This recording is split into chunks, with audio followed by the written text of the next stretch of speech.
So, hello guys and welcome back again dito sa aking channel. And meron pala akong binisitahan ngayong araw, isa kong kaibigan dito, si Paul, dahil bibili ako ng Chubby Fix. Kaso lang naiwanan ko yung mic ko sa bahay, so nag voice over na lang ako guys kasi pangit ng audio pag walang mic. So, yun si Paul, naglilinis ng kanyang viewing tank kasi ilalagay namin dyan mamaya yung goldfish niya. And ito pala guys, yung pump niya is deep well or balloon. So, ang lupit ng idea niya, 8 watts na Sequest. Linagay niya dyan sa kanyang balloon and ito yung naglilinis ng kanyang Chubby Fix. Kaya dito ako bumili sa kanya ng Chubby Fix kasi alam ko guys na malinis yung chubby niya kasi flowing water, hindi yung recycle na yung tubig. Yun. Ito yung tandaan natin guys, pag bimili tayo ng Chubby Fix dapat naka-quarantine kasi pag wala, tegi yung mga isda natin dyan guys. So ito yung mga alaga niya na ginugroom nyo pa siguro to. Yan, only chubby din. So ito na yung mga breeder niya. So mamaya ilalagay natin yan sa viewing tank niya. So, yan na lang yung natirang mga goldfish niya na ginugroom kasi dati guys, ito yung mga ref, yung mga laman yan, kaso binaha sila dito, lagpas tao daw yung baha. And ganun din dyan guys, wash out din ng baha. So sayang yung mga laman dyan dati. And ganito rin dito sa kabila. So ang dami niya ditong pond. Yun nga lang, parang ayun, wash out din ng baha. Ito may mga koi pa siyang nakasurvive dati. So yan yung mga survivor niya, mga kois. Yan.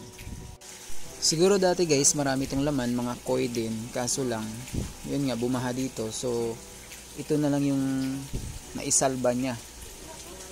So dalawang bisis sila binaha dito. So yung paing binaha sila dito. Yung unang baha is I think yung Odette.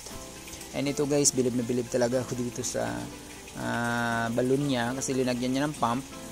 And ito talagang naglilinis ng kanyang chubby. So buti na lang may naabutan pa tayong Chubby Fix dito. So yan yung lagayan ng chubby, yung wala ng laman. So buti na lang mayroon pa tayong mabibili. So ito guys, subukan natin sa kanya italagay sa kanyang viewing tank yung kanyang mga alagang goldfish.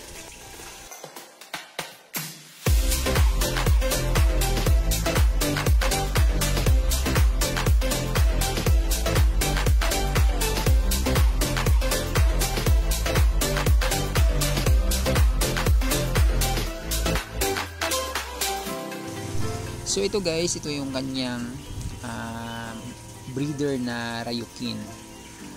So I think ito yung entry niya dati sa kanilang groom, pero sa ngayon is ginawa na lang niyang breeder. And tingnan nyo guys, so ang laki and ang ganda ng kulay. Ang ganda ng pagka-red. And meron siyang naiwan ditong isang anak nila. Ayan, maliit pa.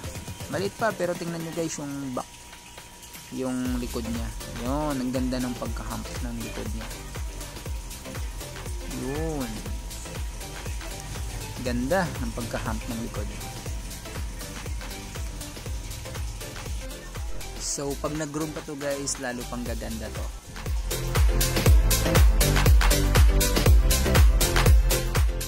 So ito naman guys, yung kanyang dimikin. So ito yung sabi niya na mahirap i-groom dahil nga pagdating sa mata mahirap kasi minsan yung mga dimikin guys hindi balance yung laki ng mga mata nila. Ayan, tingnan nyo yung mga mata, parang lumalabas na talaga sa kanilang ulo. Ayan oh.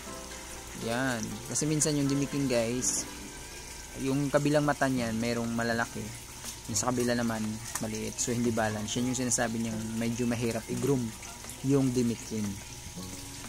Pero ang ganda ng kulay ng dimikin niya guys. Yan.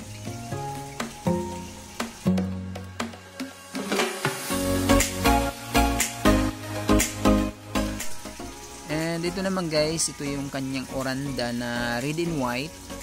Is nakapag first place sa kanilang grow out challenge. Yun.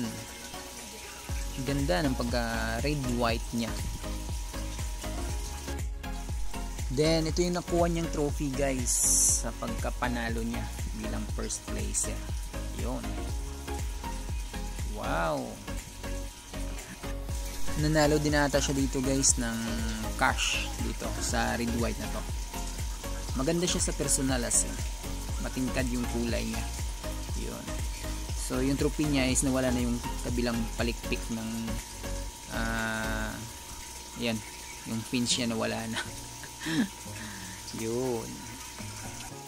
And ito guys yung pinaka last niya is Rancho. Ito yung ginugroom niya ngayon. Yan, maganda na yung kulay. Ang ganda ng carb sa likod guys. Yan.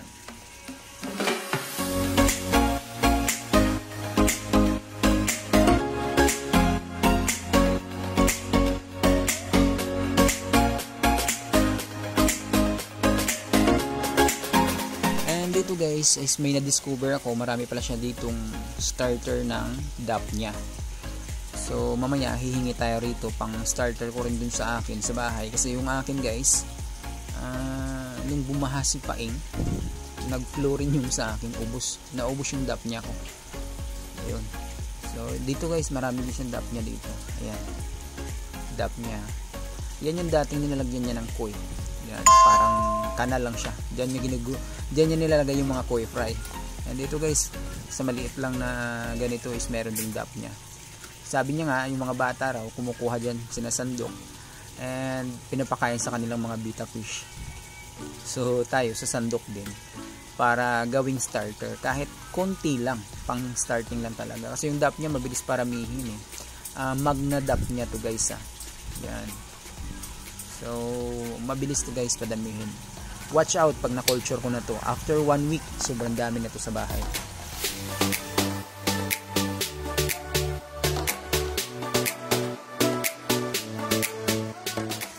So guys, uwi na tayo. Meron na tayong Chubby Fix and meron na rin tayong DAP niya for starter.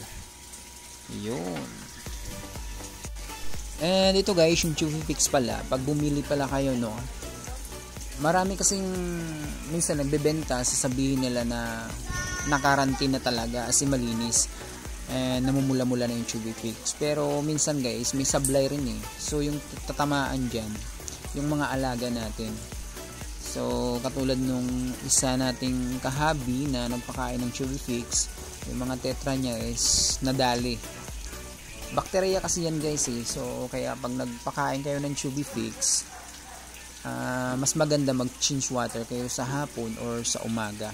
Kasi ako, pag nagpakain ako ngayon ng Chubby, sa hapon yan guys, nagpapalit ako ng tubig. Then yung mga natira dyan sa ilalim, sinasipon ko yan para, alam mo yung iwas sa contaminate sa tubig. Bakterya talaga kasi guys eh.